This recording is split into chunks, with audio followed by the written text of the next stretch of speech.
Come on in. Have a seat. Steve, how you holding up? You doing all right? Good. Did you get some coffee and a muffin? Yeah, I'm fine, thank you. Okay.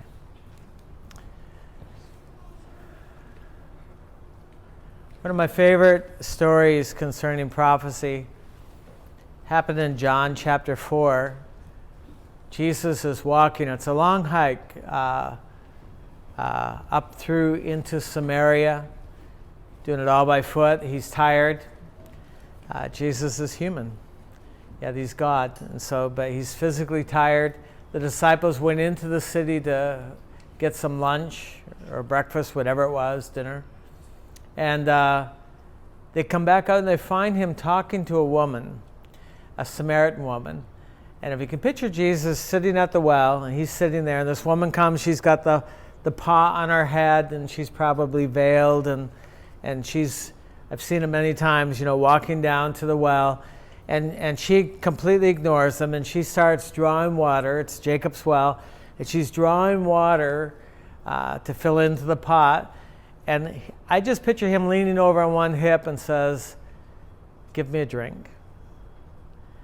And right away, it raised all this prejudice in her heart. She'd been rejected by Jewish people all her life. They were on another mountain, and she's in another territory, and it's ancient prejudice that has been built up where the Jewish people in that city, in that temple, reject the ones on this mountain in their temple as being cultish or corrupt. And so they don't even talk to each other. They don't. A Jew would never ask for a drink from a Samaritan woman. Neither would a Samaritan ask a Jew for anything. He leans over on one hip, and I picture Jesus doing this. He knows what he's after. He leans over and says, "Give me a drink." She says, "Well, what do Jews and Samaritans? We have no business. We have no transactions. We don't do things together." And that was her immediate reaction, which shows that it's deep prejudice. Lots of that happens. Even between churches. Pentecostals don't talk to Baptists, and Baptists don't talk to Pentecostals. And, it raises, and I think Jesus was after that. Then he says, "If you ask me, I'd give you a drink to satisfy your heart." And she said, "Well, where are you going to get this living water? This well is deep. This water came from our father Jacob. He gave it to us," which is also a way of kind of through our ancestry or through our heritage getting validation, and she's going down that route. Then she wants to go political or go talk about the differences in churches, and she says, "They say that we have to worship in that mountain, in that temple, but we have our own temple, and we have our own place of worship." And she wants to go down, and Jesus, he just dismisses that and doesn't get trapped in this discussion about politics, but he just says, the time is coming, and now is, when won't worship on that mountain or this mountain. He's talking about us, wherever we are, we worship God from the heart. It's an interesting discussion. But finally, she says, "Give me this water to drink that I don't have to come here and draw anymore." She's mixing a spiritual concept with a physical response. I don't want to have to draw water twice a day. It's hard work. I used to do it for my grandparents. I would go down to the well, and I didn't like that well. It was a rickety old well with boards. I have to move the board, and you're looking for snakes, and then you have to reach in, and it's so black and so deep. If I ever fell in there, and I'd be just a young kid, they'd never find me again. And I'd have to do that twice a day. And after a while, you just wish you didn't have to do it. First few times is fun. After that, it's just work. She says, "You give me this water where I don't have to draw water every day." He said, "Go get your husband." She said, "I have no husband." He says, "You're right. You've had 5 husbands. And the one you have now is not your husband," which implies one of two things in my mind. Either she's with someone else's husband, or she's living common law and just decided not to get married anymore. 5 marriages. I bet she was attractive. Men wanted her. She had 5 husbands. And after you've been disappointed, you long for fulfillment, long for to be married and have a home, and one after the other break up. She's not whole. She's not fulfilled. She's astounded that he would say that. And she says, I perceive that you're a prophet. Then she wants to discuss religion, but the two-mountain thing. Then she goes into town, and she says, come and see a man who told me everything about myself. Well, he really didn't. He just said a little bit, but to her, it was everything. And the town came out, and they start listening to Jesus. They said, come stay with us. And so he spent 2 nights with them. That must have been very, very interesting. A Jewish rabbi staying 2 nights with Samaritans, and they're sitting down. That would have been a seminar to be part of, and listening to that discussion, that conversation. Finally, they go to the woman. They said, we believe that he's the Messiah. That's the part I missed telling you as well. She said, when Messiah comes, he will tell us everything. I see Jesus leaning over on that hip again one more time. He says, the one that's talking to you is him. So plain, so open. He's not speaking in parables anymore. He's going for the heart. The one you've been longing for that is going to tell you everything, that's me. What a moment that must have been. I mean, eye blinking, eye watering, eye welling up, because every person, Jewish and Samaritan, were longing for a Savior to come, a Messiah to come to change everything.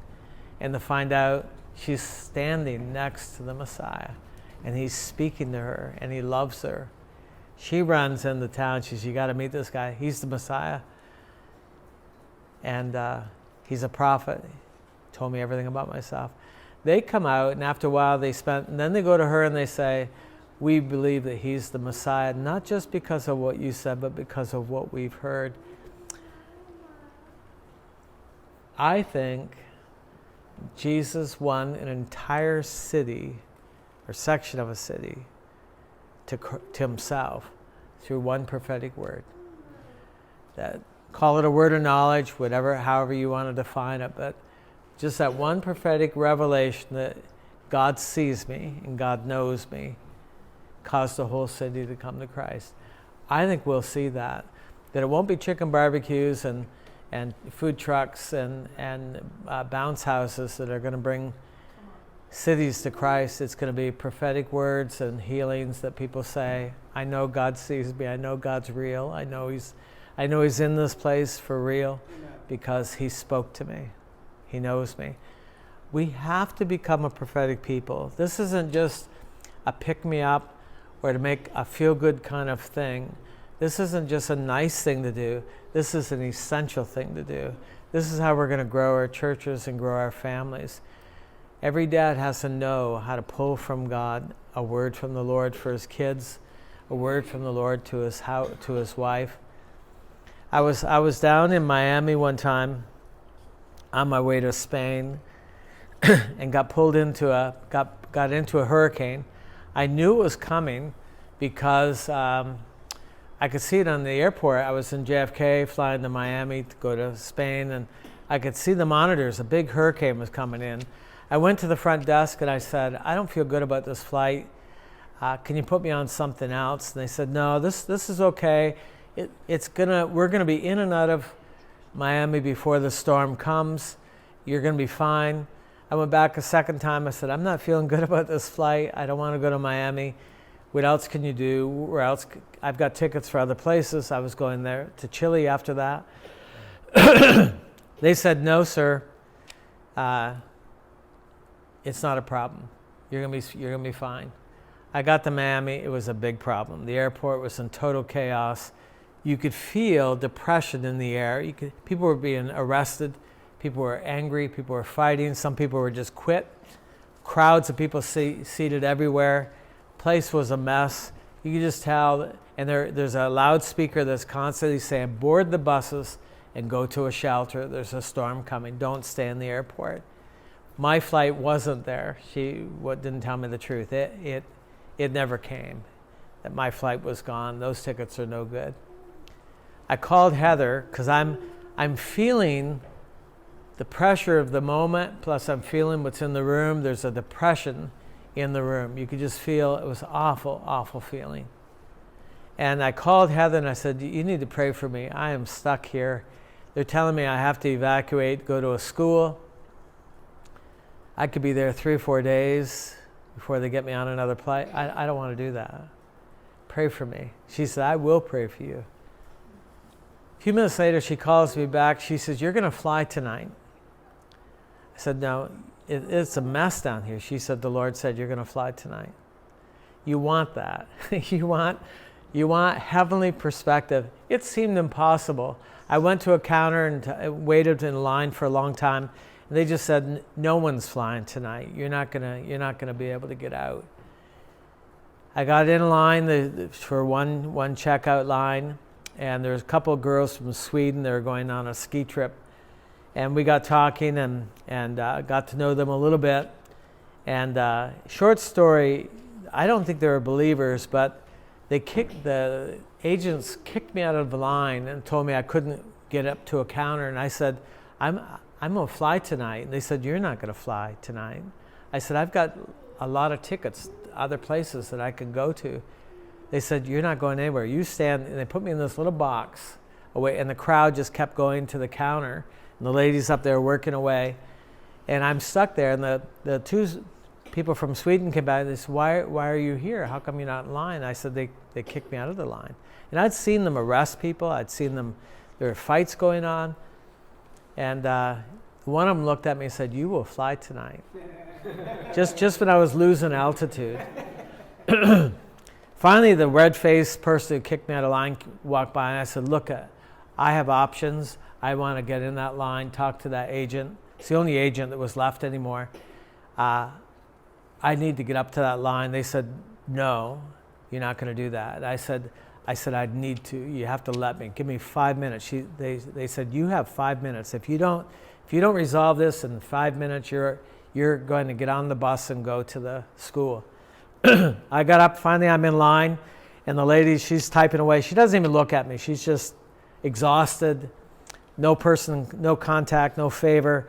I said, I've got options. I've got tickets also to Chile, that I could go to Chile tonight. And she said, that flight is full. I said, there has to be a way. Put me on standby. She said, standby is 30 people. I said, put me on standby. She said, okay. And she typed it out, printed my boarding passes. I had to navigate security. There's the old guy in line. And she said, that flight is boarding now. So I have to get there. There's an old guy finding pennies in his pocket that's setting the machine off. I'm trying to get past all the people. Finally get to the gate, and there's peace and calm at the gate. And I showed them my boarding pass. They said, there's a waiting list. I said, I know. And they said, but it's only 3 people. I thought, oh, there's a chance. So I'm sitting down, and I have to keep believing the word of the Lord. I'm going to fly tonight. I'm going to fly tonight. Everything else said no, except that I had a prophecy. And all of a sudden, half hour goes by, there's a delay, and the woman says, Mr. Clark, you can board now. And I almost pinching myself. Is this real? Am I dreaming this? Am I so far out in faith that I'm hallucinating? Or, I get on the airplane and we lift off, and I'm thanking the Lord. My heart's just overwhelmed. Thanking the Lord. But I'm saying, is this for real? I'm leaving this disaster zone. I land about 7 o'clock in the morning in Santiago, and I call a pastor friend of mine that I've stayed with before. And I said, I just blew in. Can I stay at your place? And he's quiet, so I'm not sure what he's thinking. He says, you're not going to believe this. We got a conference, a pastor's conference this weekend, and I just didn't feel permission from the Lord to invite a speaker. And it's right down to the wire. It starts tonight, and I still don't have a speaker. I think you're to be our speaker. And I said, I am. I just thought that was so amazing. We spent the next few days together, and I watched the news from Miami and looked back on it. The school that they had sent one of the buses to, the roof blew off that. They never got Miami up for days after that. I would have been there for a long time. And it's not that God wanted to just spare me the inconvenience of it, but he also had a purpose for me and a place for me. But that family member, being able to draw from heaven, heavenly perspective, is so valuable that there might be a time when you get the word of the Lord for your family that just changes how something is decided. Joel said, I will pour out the Spirit upon all flesh. Your sons and your daughters shall prophesy. That's you. That's us. It's not for grown-ups. It's not for someday. It's for these days. These are the days that Joel was talking about. We want you to prophesy. We want you to get in on this. We're not asking you just to enjoy the fact that other people do it. We want you to navigate this and learn how to do it. So I'm proud of you for stepping up today and coming up here and praying over one of your brothers. Let's take a few minutes and look at some things.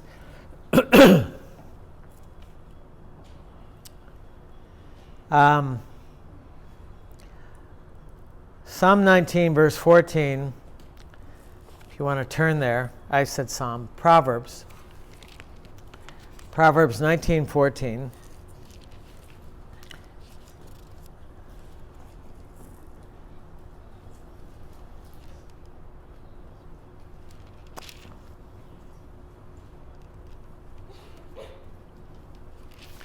That does not match, though.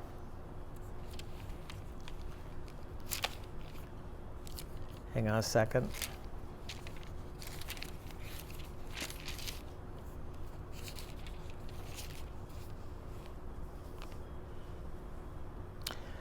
It was Psalm 19. I'll have to change that. Bo, is that pencil around still somewhere? I see it.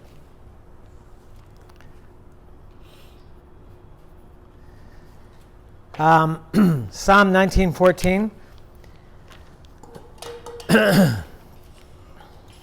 Let the words of my mouth and the meditation of my heart be acceptable in your sight. What we say and what we're thinking, what we're dwelling on, we all meditate all the time. Everyone's always meditating. You're driving down the road, you're meditating. Meditating is forming pictures and making movies and thinking things through from every angle. We all meditate all the time. I think the way to get prophecy to really be effective is to watch what we meditate on. Be selective. If you're thinking negative thoughts, dirty thoughts, critical thoughts, you won't be able to prophesy very much. If you're speaking critical things, negative things, dark things, out of the abundance of your heart, your mouth will speak. And it's an inhibitor to prophecy. So what David, who's a prophet, saying, I want what I'm thinking and I want what I'm saying to be acceptable to you. And I think that's a really good grid to get prophecy flowing properly. The way James says it, in James chapter 3, verse 11, I like James. James will peel the paint off you. He's just raw. He's a fire hose. I mean, raw, honest, says things as they are. He said, look it, you can't get salt water and sweet water coming out of the same fountain. You can't be criticizing and negative about your brethren, being judgmental, and at the same time having sweet water. It just doesn't work. You're going to have to choose what's the fountain of your heart. And so I think the more we go with proper meditation, watching our mouth, keeping out of those nasty, negative, dark veins is going to help us be prophetic. The more critical I get in these dark moods sometimes, I'm critical, I'm negative. The more I go down that road, the less I prophesy. And so I think he's given us a key here. Paul wrote to the Ephesians, he said, let no corrupt words come out of your mouth, Ephesians 4. Watch even for coarse jesting, all of those things. Those things will wreck that prophetic flow. We have to guard our hearts, for out of it comes the wellspring of life. What's going on in our hearts will eventually come out of our mouth. And when other people are negative, and especially when the economy's bad and our country's going in the wrong direction, we see all that stuff too.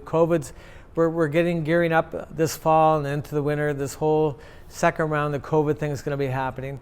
We need to be the place where people can come here and find hope and life, and not hear just a political agenda or a diatribe on what's wrong with this country. They need to be able to hear something hope-filled. So that really depends on what we're listening to and what we're talking about. We have to watch that. The more I go down that road personally, the less I prophesy. It's important.